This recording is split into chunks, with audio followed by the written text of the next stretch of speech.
ביאור משנה ו'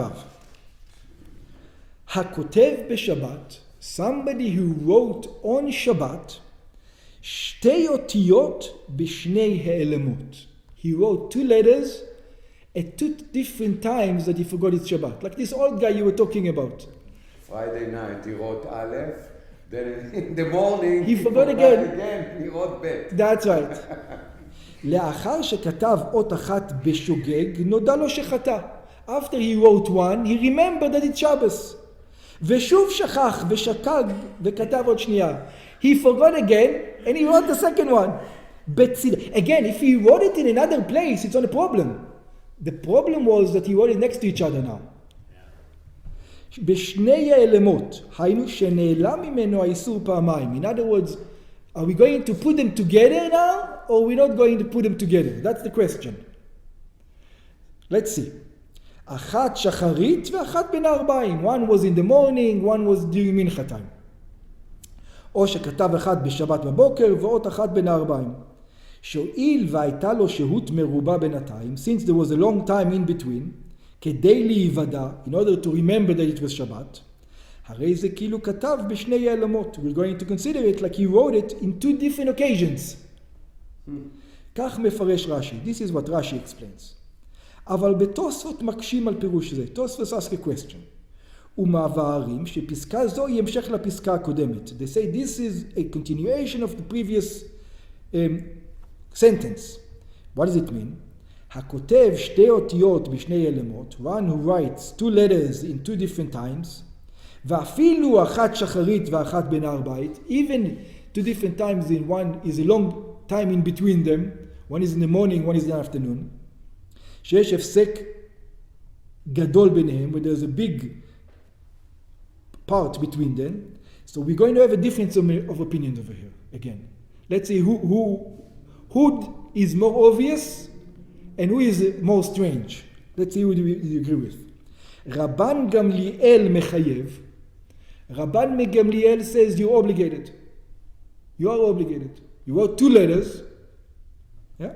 שסובר רבן גמליאל, because רבן גמליאל thinks אין ידיעה לחצי שיעור. It says it's not the fact that you knew cannot come. Okay, we know that if you know that it's Shabbat, in between it separates. Everybody agrees that the knowledge of you that it's Shabbat, it's going to separate between the two.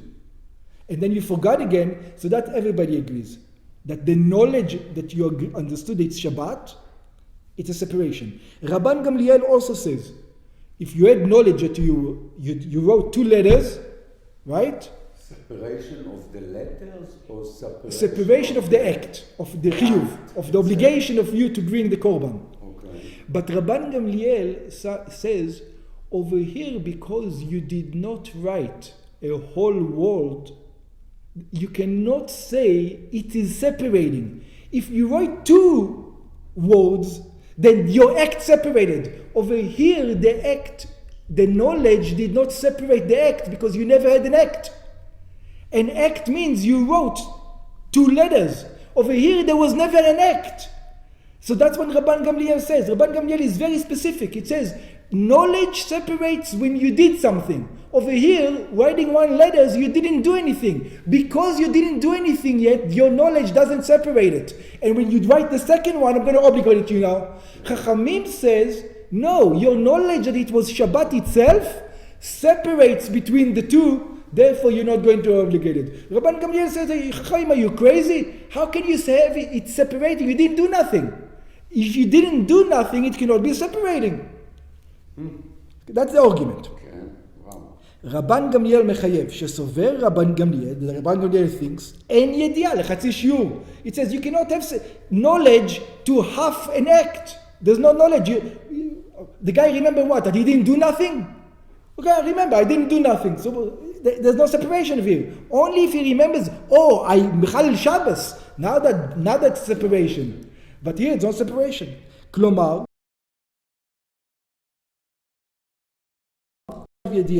the fact that he knew between one letter and another letter it was Shabbos, it's not considered knowledge.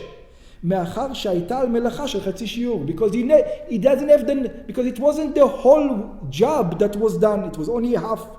והרי הוא כותב, כאילו כתב שני אותיות בהלם אחד. לפיכך הוא חייב חטאת. זוכר את רבן גמליאל, it's just like he did it in one shot, and he's obligated sin offering. וחכמים פותרים, חכמים says, guys, they tell רבן גמליאל, you're looking at the words, but not the meaning behind the words. When God, there is a separation. He says, you're right, technicality, there's no separation. Because technicality, there's no separation, I'm going to obligate him. The Chachai says, we're not looking at technicality over here. Was there a separation? No, not a separation. You see the logic of both of them. Rabban Gamliel is very technical. He says, did it happen or didn't it happen? It didn't happen, so there was no knowledge. They're saying, look at behind, did the guy write? And he remembered that he wrote. Yeah, but he didn't write the whole thing. Okay, so he didn't write the whole thing. But he remembered in between, it's called knowledge. He says, it's not called knowledge. Knowledge means that he knew he broke Shabbos. He didn't break Shabbos. Because he forgot completely. Yep. I mean... שבין אות לאות מחלקת בין, ויש כאן שני העלמות. וכיוון שלא עשה בכל אלה, since the Chachayim says, since we're going to consider the first one separated from the second one, and therefore he's not going to be obligated. אלא חצי שיעור. לפיכך פטור ומחטאת. Therefore he's not obligated the sin offering according to Chachamim, and obviously we go by like Chachamim. Okay. So Rabban Gamliel, he put them together. He said, I don't care, it doesn't matter. He's technical. I said, don't technical. You did the two, doesn't matter. That's right. You did two and there was no separation. Even though he remembered. Remember what? He didn't break Shabbos. He didn't do nothing. Remembering that you broke Shabbos separates. Okay. Over here, he never broke Shabbos. It says, remembering means that you need to break Shabbos. I didn't break Shabbos, so it's a continuation. Okay. It's very, Rabban Gamliel is very hard. Okay. It's hard, but he allows the guy to bring a korban, which is what you want to do, right? It's the most strict one. He obligates him to bring a sin offering. It's not, you're right that it's better for the soul, but it's worse for the pocket. and we are considered about the question is pocket over here. Yeah. Do you have to bring a sacrifice or you don't have to be a sacrifice? Rabbi Gamliel says go bring a sacrifice. Chachamim says they are more lenient. He says no. In this case you don't bring a sacrifice.